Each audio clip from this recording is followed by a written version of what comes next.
Assalamualaikum warahmatullahi wabarakatuh dan salam sejahtera buat semua adik-adik cikgu yang sedang menonton video Cikgu Nur TV. Baik, seperti mana yang cikgu janjikan, hari ini kita akan pergi ke langkah seterusnya dalam penyediaan rancangan perniagaan kita.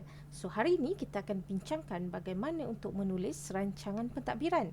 So, apa yang kita bincangkan dalam video kali ini, ia boleh dijadikan panduan untuk disesuaikan dengan perniagaan anda semua. Baik, jom kita mula. Okey, baiklah murid-murid.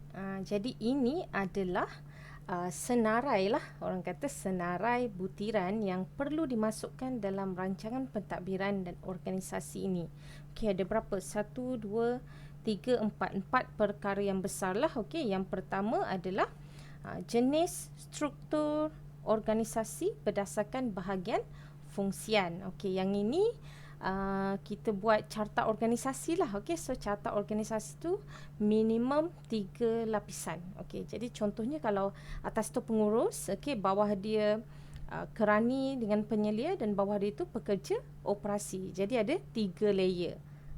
Baik. Okey, seterusnya spesifikasi tugas pentadbiran. Okey, kalau kita tengok dekat sini, dia kata tugas pentadbiran. Okey, kalau spesifikasi tugas pentadbiran ni kita fokuskan kepada jawatan yang berfungsi dalam pentadbiran sahaja. So kalau kita ada pengurus, kita ada kerani, ada penyelia, ada pekerja operasi 3 orang. So siapa yang berada dalam tugas pentadbiran? Okey, mestilah pengurus dan kerani. Jadi 2 jawatan inilah yang kita perlu huraikan spesifikasi tugas bagi pengurus dan juga kerani. Okey, kalau yang kita senaraikan semua tu dari pengurus sampai pekerja operasi tu, kita boleh letak tajuk dia spesifikasi tugas mengikut jawatan. Itu kalau semua. Tapi kalau dia minta spesifikasi tugas pentadbiran, kita pilih jawatan yang berkait dengan pentadbiran sahaja. Okey.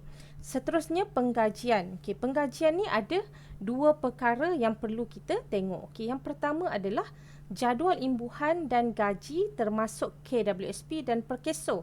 Yang ini untuk semua pekerja.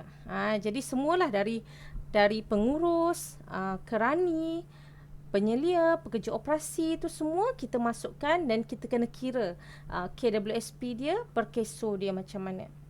Okey. Alright, seterusnya yang kedua adalah bentuk insentif pekerja.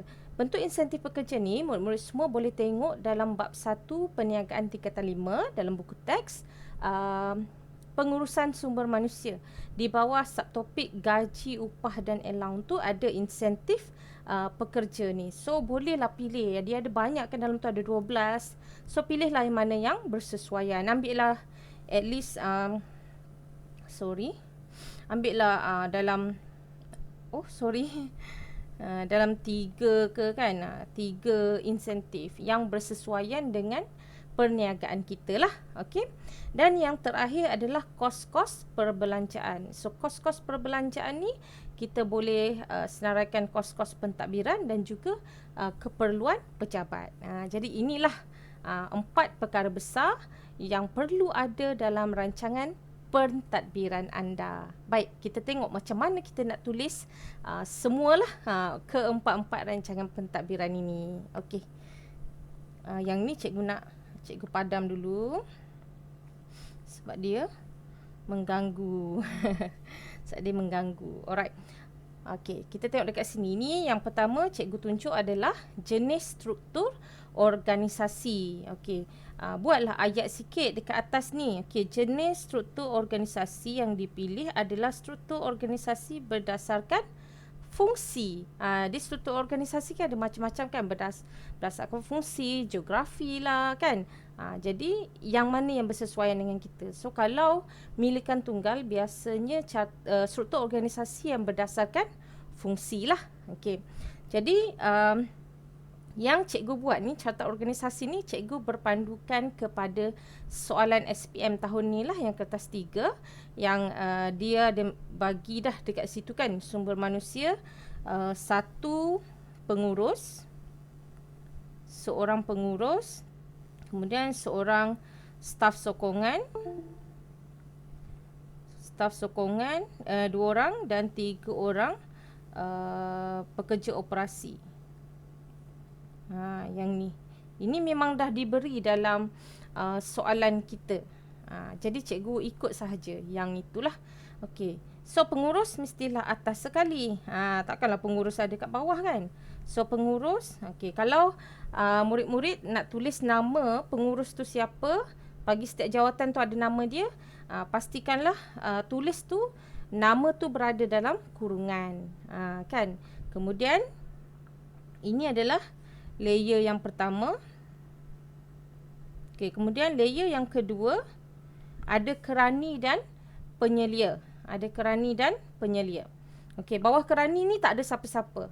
Tapi bawah penyelia kita ada lagi yang layer yang ketiga, iaitu pekerja operasi. So dalam soalan pekerja operasi dia bagi 3 orang.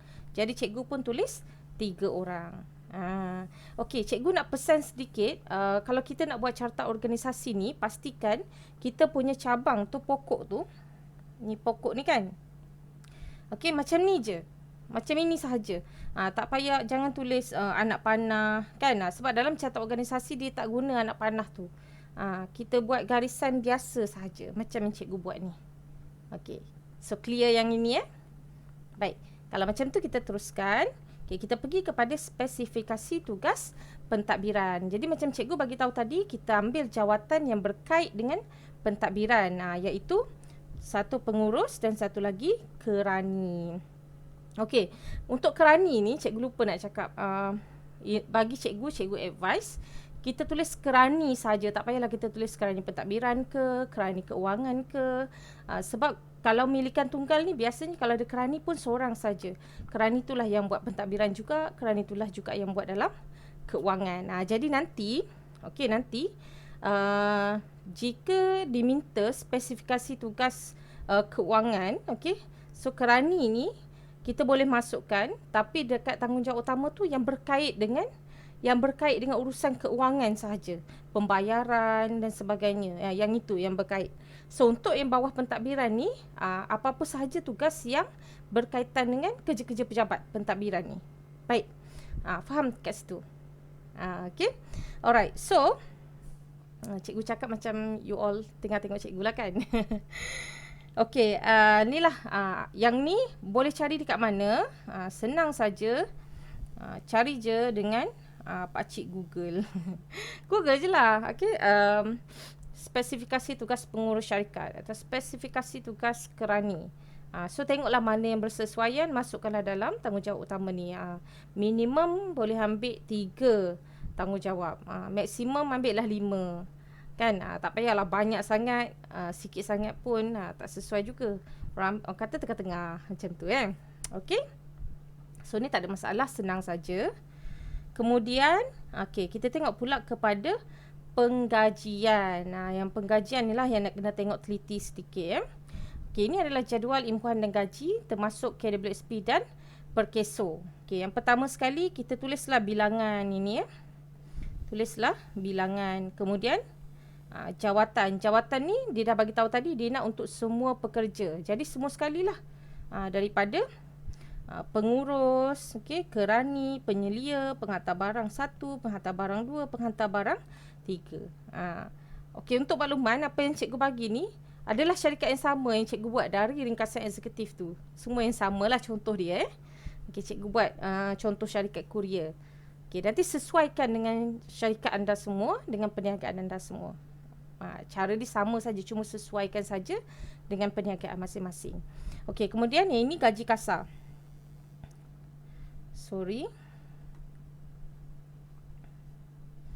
Yang ni gaji kasar. So gaji kasar tu yang ini pun cikgu ikut daripada soalan.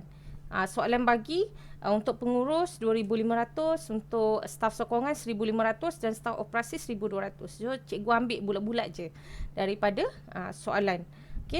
Boleh anda nak ubah pun boleh, tapi jangan kurang daripada yang gaji ni. Lebih tak apa tapi jangan kurang. Tapi kena hati-hati, takut nanti kalau terlebih sangat, nanti bila kita dapat penyata keuangan, kita asyik rugi je kan. Sebab apa? Sebab kos kita tinggi. So berpada-padalah, pandai-pandailah kiranya kan. Okey. Kemudian kita bahagikanlah, yang pertama KWSP dan yang kedua adalah per keso. Okey, so dekat KWSP ni kita bahagikan kepada share majikan dan juga share pekerja. Okay, share majikan ni dengan share pekerja ni, you guys boleh ambil sahaja di, kalau anda semua ada subscribe cikgu punya Telegram, cikgu dah ada bagi dah jadual tu dalam tu. Okay, siapa yang belum subscribe tu boleh subscribe lah. Okay, untuk dapatkanlah apa yang sepatutnya you guys dapatkan. Okay, rujuk sahaja dalam jadual tersebut.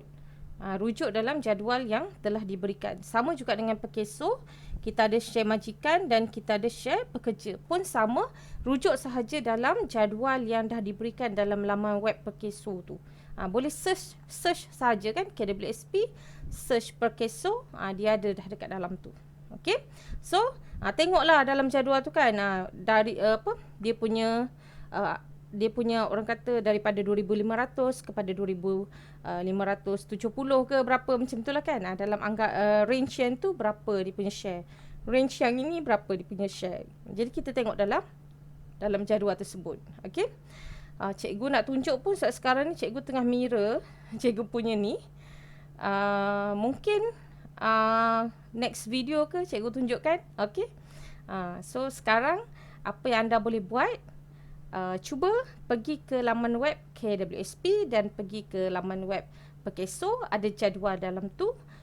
Boleh tengok mengikut rate gaji kasar. Okay, kemudian ada lagi satu kolom iaitu gaji bersih. Okay, macam mana nak dapatkan gaji bersih ni? Okay, gaji bersih tu adalah gaji kasar tolak KWSP KWSP tolak pekeso. Dapatlah gaji bersih. Okey, KWSP dengan pekeso tu ambil yang pekerja sajalah. Okey, yang majikan tu dia tak termasuk dalam gaji. Itu adalah orang kata yang dibayar oleh majikan. Yang tolak daripada gaji adalah share pekerja.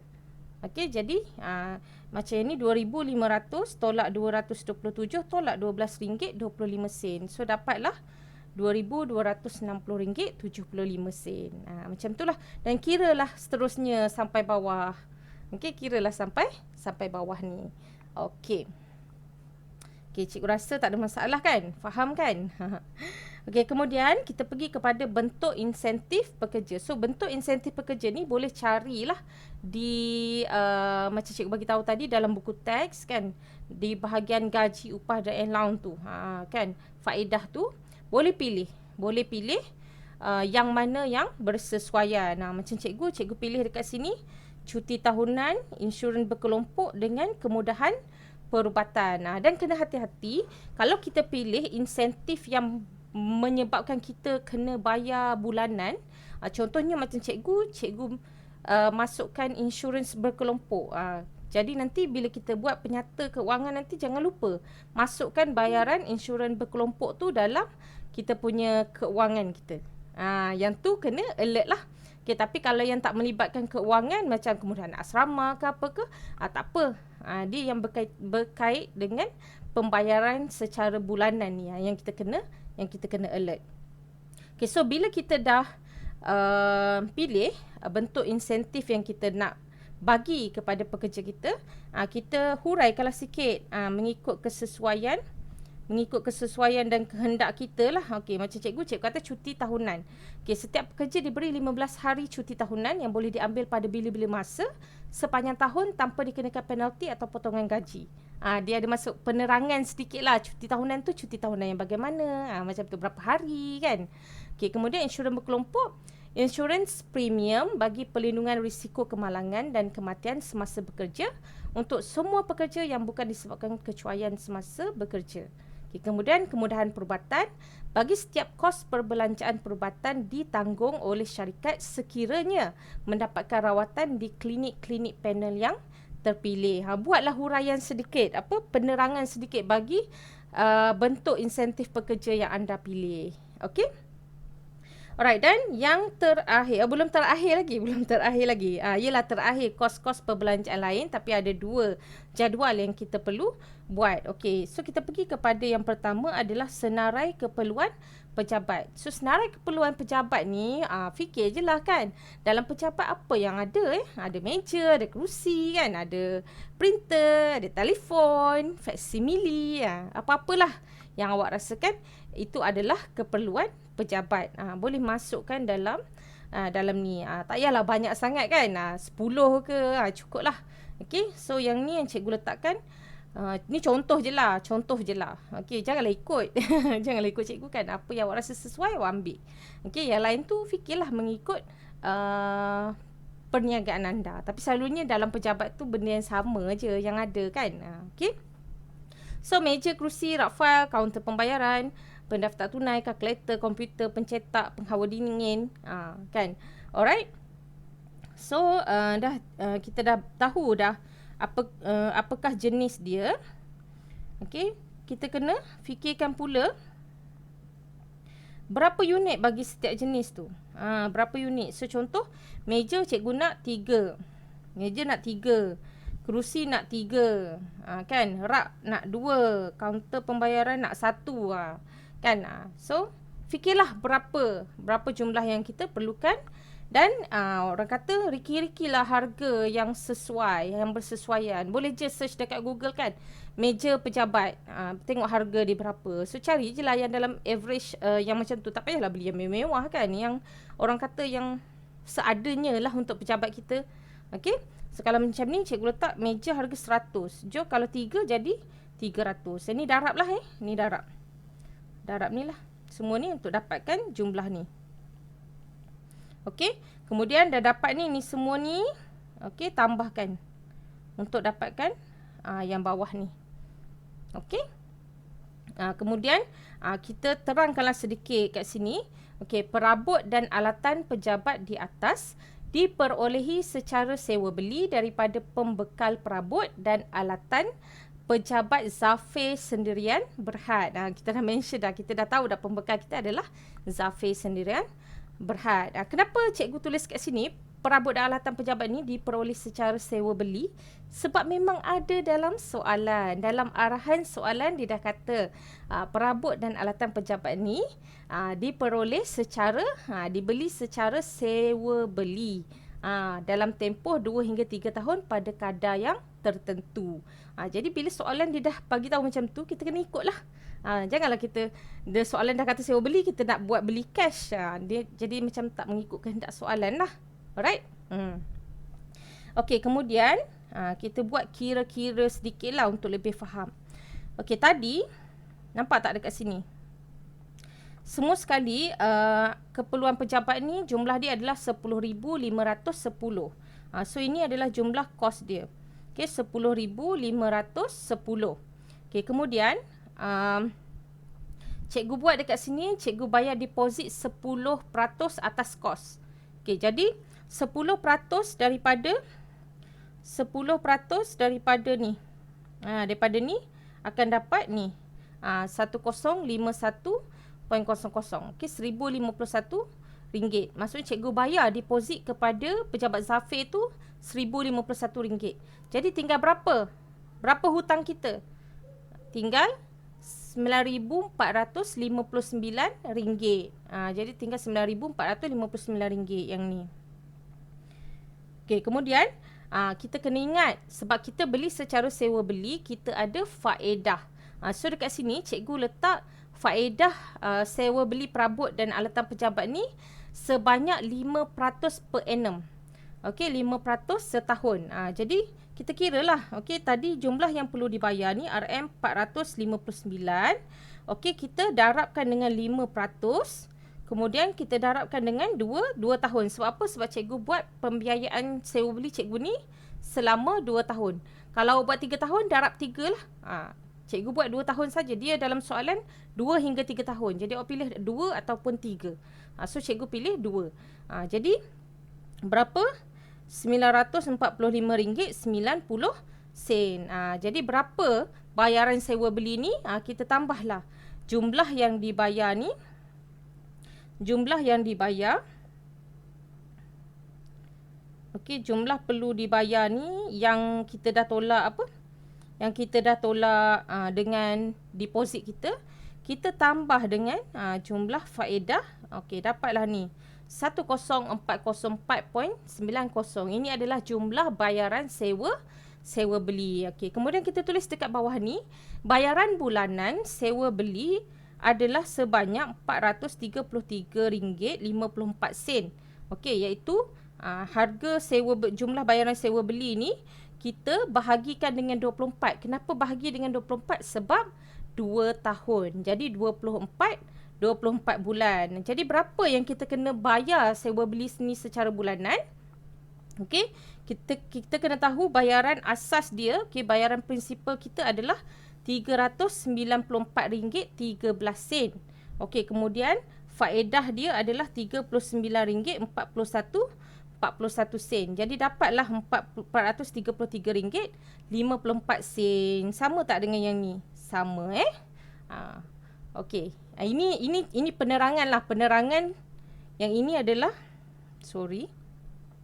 Yang ini adalah penerangan kepada ayat atas ni lah. Macam mana dapat RM433.54 tu. Okey. Alright. So ini untuk keperluan pejabat dah selesai. Baik. Kita teruskan dengan sekejap Okey, senarai perbelanjaan pentadbiran. Okey, senarai perbelanjaan pentadbiran ni kita perlu ada, tulislah bilangan, okey, perkara, perbelanjaan harta, perbelanjaan bulanan, lain-lain dan jumlah perbelanjaan tahunan. Okey.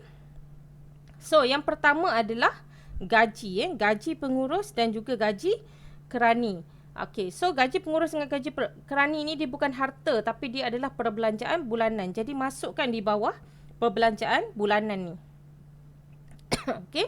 Kemudian yang ini jumlah perbelanjaan tahunan ni, yang bulanan ni darabkan dengan 12. So dapatlah jumlah dia ni Maksudnya RM2,260.75 ni, okey, kita darab dengan 12, dapat RM27,129.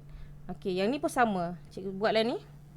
Yang ni untuk dapat yang ni darab 12. Ni darab 12. Okey, untuk dapatkan yang setahun ni. Okey.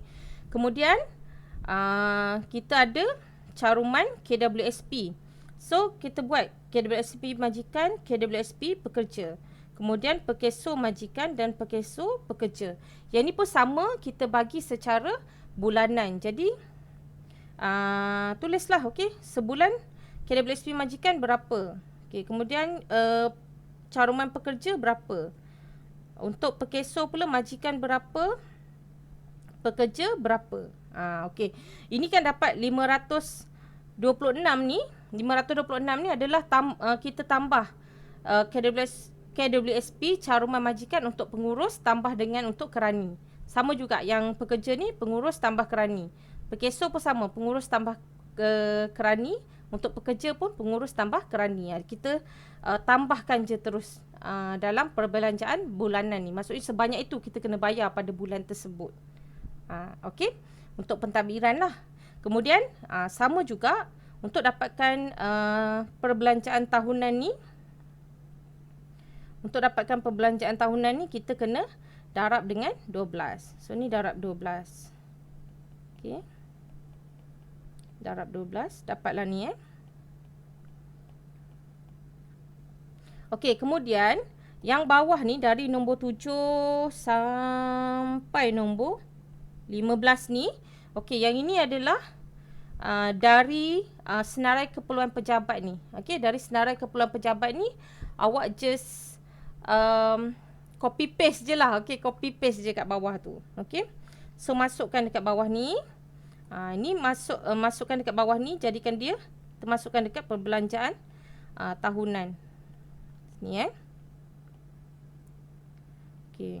Mungkin awak faham sikit cikgu tulis macam ni Okey, kemudian cikgu tambah lagi keperluan perniagaan ni cikgu ada ambil insurans premis. Insurans premis, insurans selalunya kita bayar bulanan. Okey, jadi cikgu tulis kat sini dalam bulanan ni, perbelanjaan bulanan 200. Okey, 200. Jadi untuk setahun darablah dengan 12 dapat 2,400. Okey, kemudian insurans berkelompok. Yang ni tadi sebab cikgu masukkan dalam cikgu punya insentif pekerja, insurans berkelompok. Jadi bila cikgu masukkan, jadi cikgu kena masukkanlah dalam cikgu punya ni senarai perbelanjaan ni. Okey, sebab kita kena bayar bulanan. So cikgu buat dekat sini bayaran bulanan 240. Jadi 240 ni sama juga darab 12 dapatkan untuk perbelanjaan tahunan. Okey. Kemudian mestilah kita kena ada juga pendaftaran perniagaan, lesen perniagaan. Okey, pendaftaran perniagaan ni kalau untuk milikan tunggal selalunya kalau nombor track, nama track kan, kalau nama sendiri 30. Kalau nama track 60. Tapi kenapa kat sini cikgu tulis 70? Okey, sebab kita kena ingat bila kita buat pendaftaran, kita ada wang proses. Jadi 60 tambah RM10 itu wang proses. So kita nak pergi kepada in real situation yang kita kena bayar kan. Jadi RM70 lah kita tulis. Okey, kemudian lesen perniagaan. Lesen perniagaan ni kita letak dekat lain-lain sebab dia one time juga one time juga. Okey, so sama juga 250 letak. Okey, kemudian kita ada deposit. Deposit perabot dan alatan tadi. Yang ni yang kita dah kira tadi. Okey, yang ni depositnya adalah 1051. Okey, 1051 masukkan dekat sini. Okey. Jadi dekat sini pun 1051 lah. Dekat lain-lain. Yang kita bayar one time saja, yang bukan bulanan tu, kita masukkan dekat lain-lain. Kalau bulanan, kita masuk dekat perbelanjaan bulanan.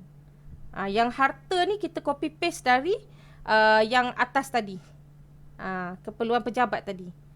Okey. Alright, seterusnya. Pembekal perabot dan alatan. Yang ni kita nak bayar bulanan tu. Okey, bayar bulanan tu. Jadinya RM394.13.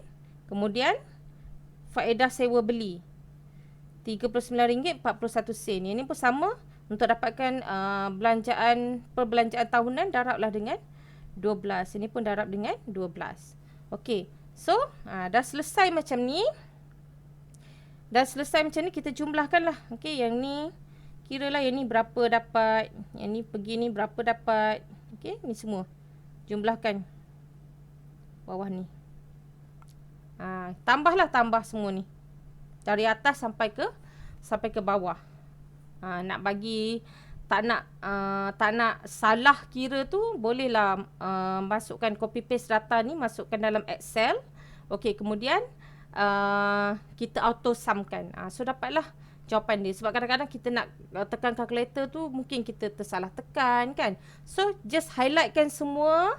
Okay, copy, lepas tu paste dalam Microsoft Excel. Okay, kemudian highlightkan semua, tambahkan satu row, klik dekat atas tu, dekat bar tu, auto sum. Jadi dia terus automatic kira lah, tambah semua sekali. InsyaAllah lah kalau kita guna Excel tu, kalau data kita betul, betul lah kita punya jawapan tu. Okay. So inilah sahaja yang perlu ada dalam rancangan pentadbiran. Banyak ke? Tak banyak pun kan? Sikit je. Okay, so kena hati-hatilah bermula dengan rancangan pentadbiran ni. Kita dah kena start hati-hatilah dengan numbering.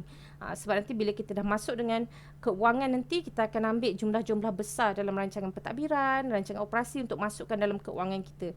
So kalau kita dah salah kira dekat sini, dia akan jadilah salah dekat belakang nanti. Alright? Okay, so itu saja. Cikgu harap dapat membantu dan kita jumpa pada next video untuk rancangan operasi pula. Bye!